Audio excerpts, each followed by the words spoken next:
What's the best way to learn Combat Commander Pacific? Well, I don't know, but I know what will help. I'm going to walk you through the examples of play in the playbook, and we can learn this great game together here on Legendary Tactics.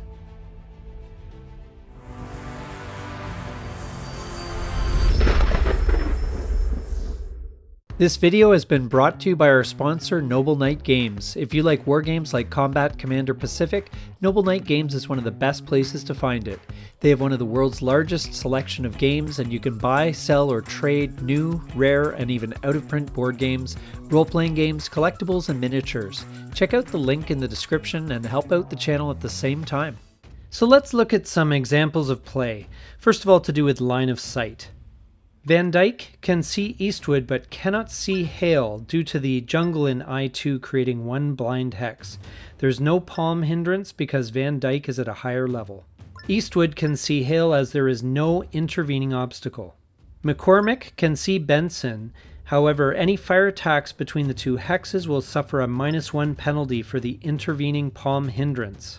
Keegan cannot see up to Scold past the intervening hill that is at the same level as Scold. If Scold occupied a level 2 hill crest, however, the line of sight would be open, as he would then be higher than the intervening hill obstacle. Likewise, if Keegan was in any of the hill hexes shown, the line of sight would also be clear. Even though he's not adjacent, Scold can see Fitzgerald in the gully hex because he is at a higher level. The intervening smoke hinders but does not obstruct the line of sight. McCormick cannot see Fitzgerald down in the gully because he is neither adjacent nor at a higher elevation. Lasky cannot see any of the other leaders from where he is. All lines of sight out of his hex are blocked by the intervening jungle. Now let's look at fire attacks. Here, the Japanese player announces a fire order activating Lieutenant Dainichi, and Dainichi then activates the 2 teams and 3 squads within his command radius. The weapons are activated along with their controlling units. Dainichi can't activate Sergeant Endo because he's another leader. The medium machine gun can't fire as it is manned by a broken unit. The broken team itself can fire up to 3 hexes away, however, due to Dainichi's command. A fire group is formed targeting this hex containing an allied squad. The Japanese player decides to use the B Division squad as the base, 6 firepower due to Endo's command. To this is added +1 for each of the units here, here, and here, as well as the light machine gun here. Dainichi doesn't have enough range to reach the target hex himself, and the mortar, being ordnance, can't participate in a fire group. Finally, +1 is added because at least 1 unit is firing downhill for a total of 11 firepower. There is no palm hindrance as all firing units are higher than the palms. This firepower is added to a roll of 1 + 5 for an attack roll of 17, so put the total attack marker in either space of the victory track labeled 17.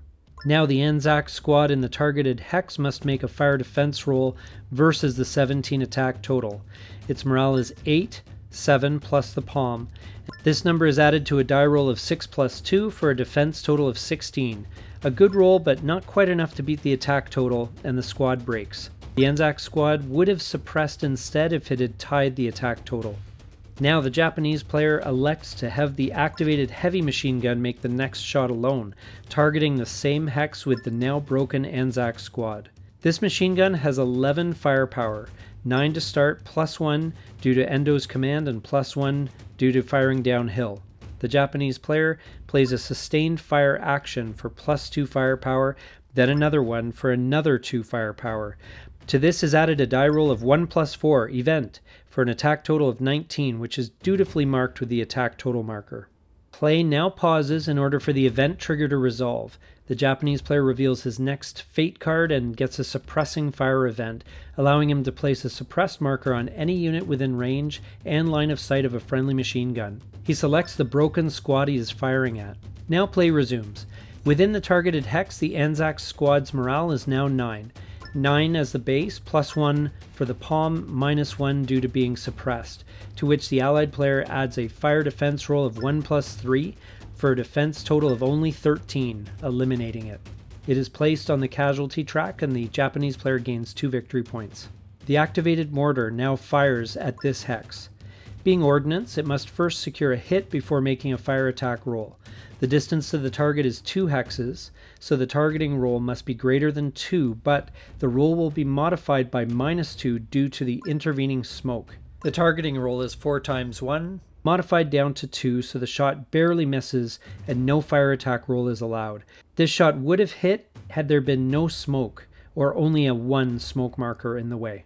Finally, the only enemy-occupied hexes within both range and line of sight of the activated Japanese team here are this one and this one. But because the smoke reduces the 1 firepower to -1 firepower, the attack cannot be made without help from actions that boost firepower.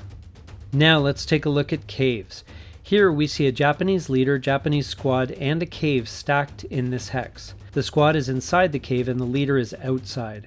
This squad has line of sight to the rifle marine since it is down slope of the cave, and the line of sight crosses this hex side at level 0, which is lower than the cave hex's level of 1. If the US squad fired at this hex, the Japanese squad would have 4 cover for the cave, while Lieutenant Dainichi, who is outside the cave, would have 0 cover for the open ground. Please note that the Japanese squad cannot see the US team, since this unit is considered to be upslope of the cave. As the line of sight leaves the cave's hex, it passes through a point on the hex side that is at or above the cave hex's level of 1. If the US team fired at the cave's hex, the Japanese squad would be immune, while Lieutenant Dainichi would be affected normally. If Dainichi were not present, the US team couldn't even fire into that hex, as it would not have line of sight to an enemy unit therein. If the units here were activated to advance, only the squad could advance directly into this hex, where it could then be declared to be inside the cave along with the Japanese team already there, or outside of it. Dainichi could not advance directly there as he wasn't inside the cave when activated.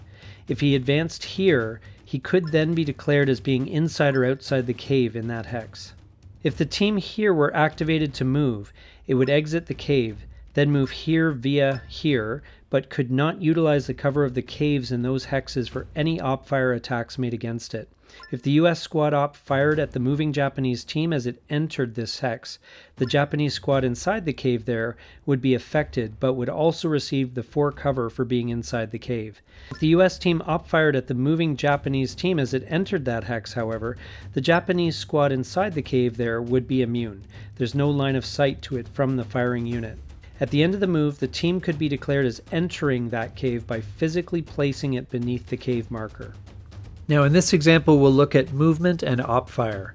The allied player announces a move order, activating the elite team in this hex with a movement of 5. He moves it into this hex and announces 3, 2 movement points for the bush plus 1 uphill. Now the Japanese player has a fire order / action in hand, but correctly surmises that the line of sight to the enemy hex is blocked by the intervening crest line here. He doesn't physically make the line of sight check, as he doesn't want his opponent to know he has an op fire card in hand. Then again, perhaps if he didn't have the fire card, he might make the line of sight check anyway in order to make his opponent think he did. In either case, he declines his op fire at this point. Go ahead. The allied player announces 5, 2 movement points for the bush, and 3 already spent, as he continues the elite team's movement into this hex here. The Japanese player says wait and plays the fire action from his hand, activating this Japanese squad. Unfortunately, due to a pre-existing smoke marker, its firepower into the target hex drops to 4. It's 6, -1 uphill, -1 for smoke. This firepower is added to a roll of 6 plus 3 for a fire attack total of 13. The shot affects both units in the target hex, not just the moving unit.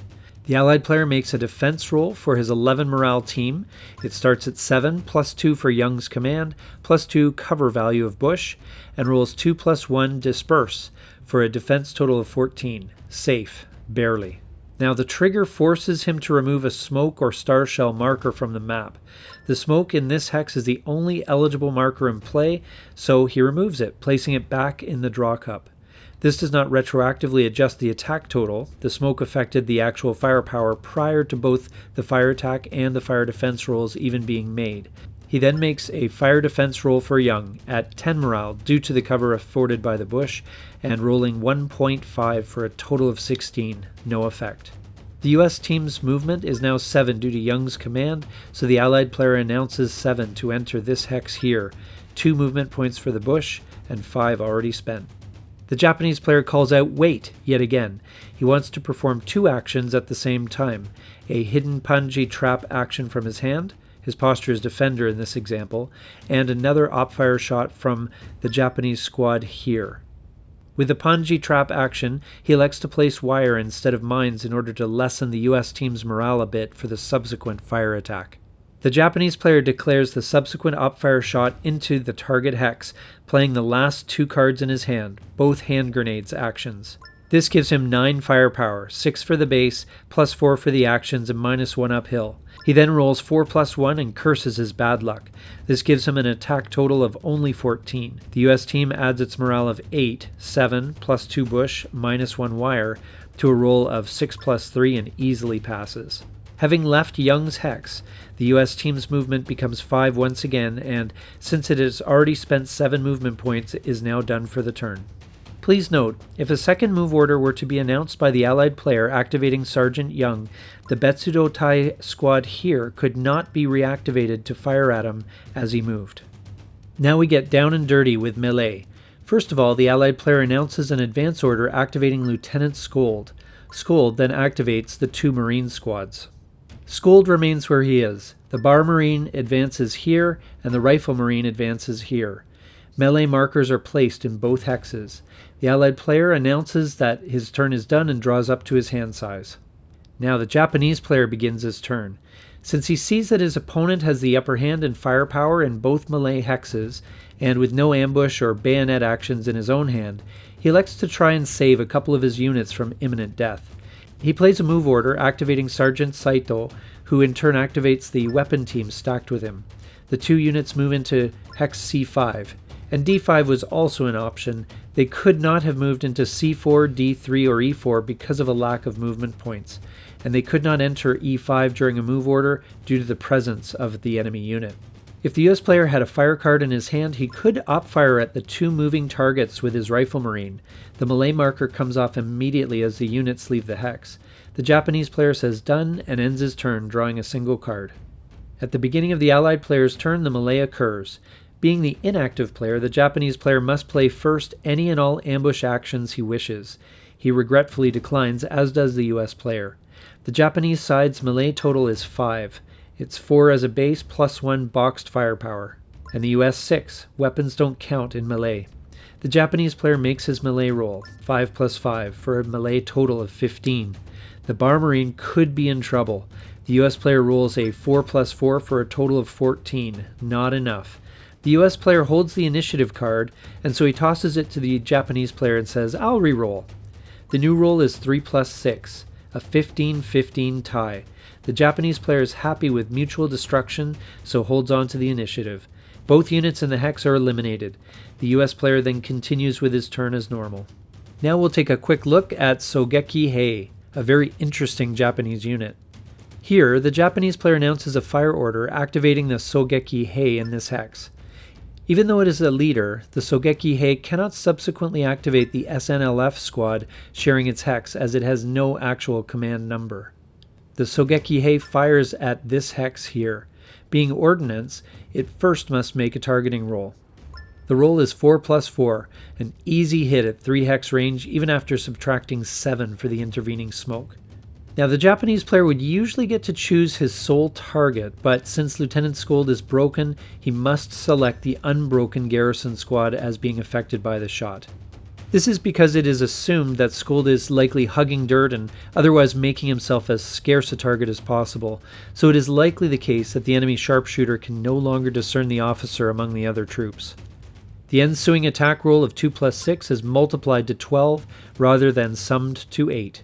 This is added to the Sogeki Hei's firepower of 2, reduced by 1 for firing uphill, resulting in an attack total of 14. The US player makes a defense roll of 4+3 for the garrison squad for a defense total of 12, causing it to break.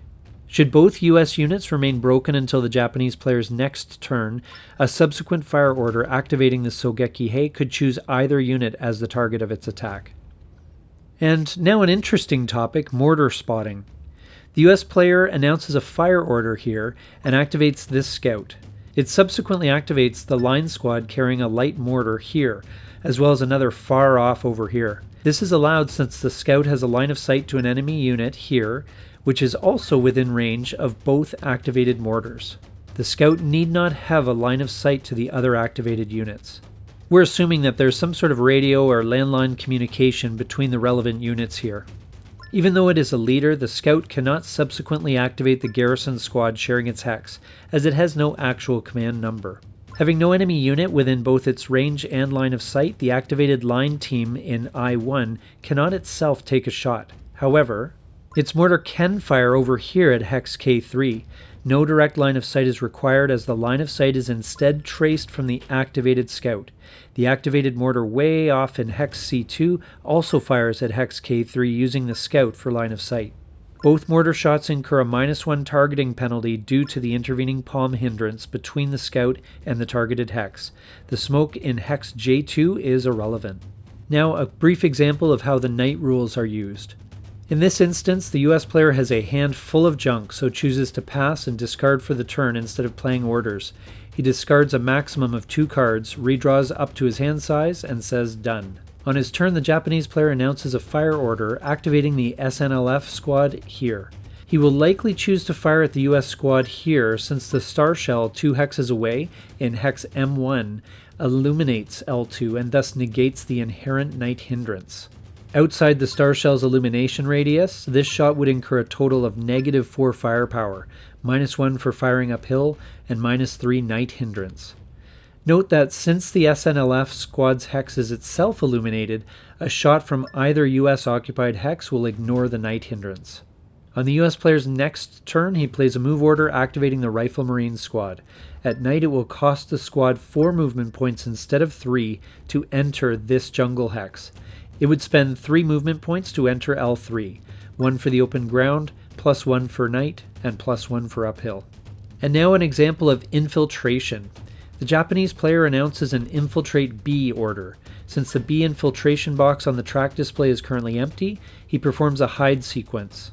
He rolls a 6 on the Japanese support table, and since the scenario year is 1942, he can select either Sergeant Ishii or an SNLF squad.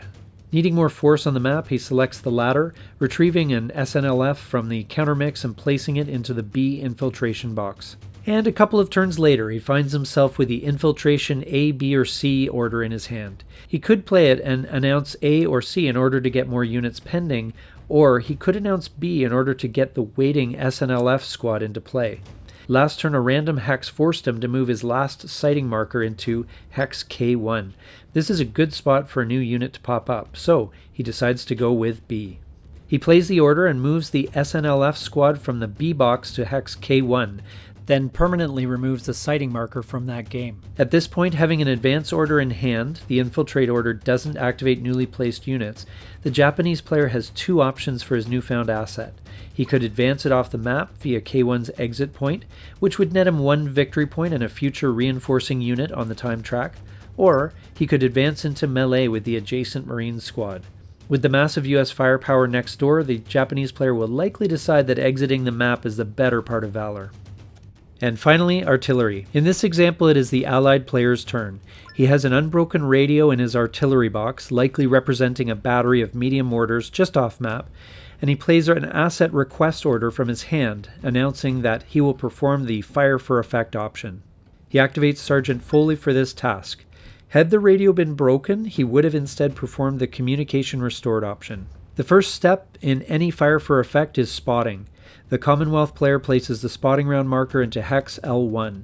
He would have liked to have placed it in N2 or N3 since that's where the greatest threat lies, but Foley has no line of sight to the base level of either of these 2 hexes. The second step of a fire for effect is accuracy. The Commonwealth player makes his targeting roll, needing to roll greater than 4, as it's a 4 hex range to the spotting round. Note that there is no palm hindrance due to the fact that Foley is on a higher level. The roll is 2 times 6 for a total of 12, a hit. Remember that for targeting rolls, the 2 dice are multiplied, not added.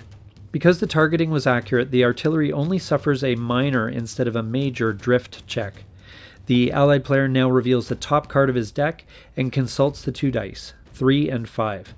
Note that this is not a die roll, you are only referring to the 2 individual die numbers, so any die trigger on the revealed card is ignored. So in this case, the spotting round drifts 1 hex in compass direction 3 and then 1 hex in compass direction 5, ending up in hex L2. Note that had the targeting roll missed instead, the 3 of the drift check would have been the direction in which the spotting round erred, and the 5 is the extent of the error. This would have resulted in the spotting round moving into hexes M2, N2, and then off the map for no effect. The third and final step of a fire for effect is impact.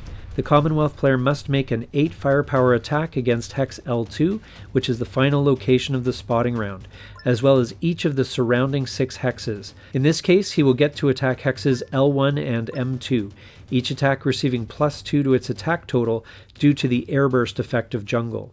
Unfortunately, he will also have to make an attack against his own team in hex L3. The only consolation here is that when he makes his own defense roll, the team will have 4 cover for the foxholes instead of the nominal 3.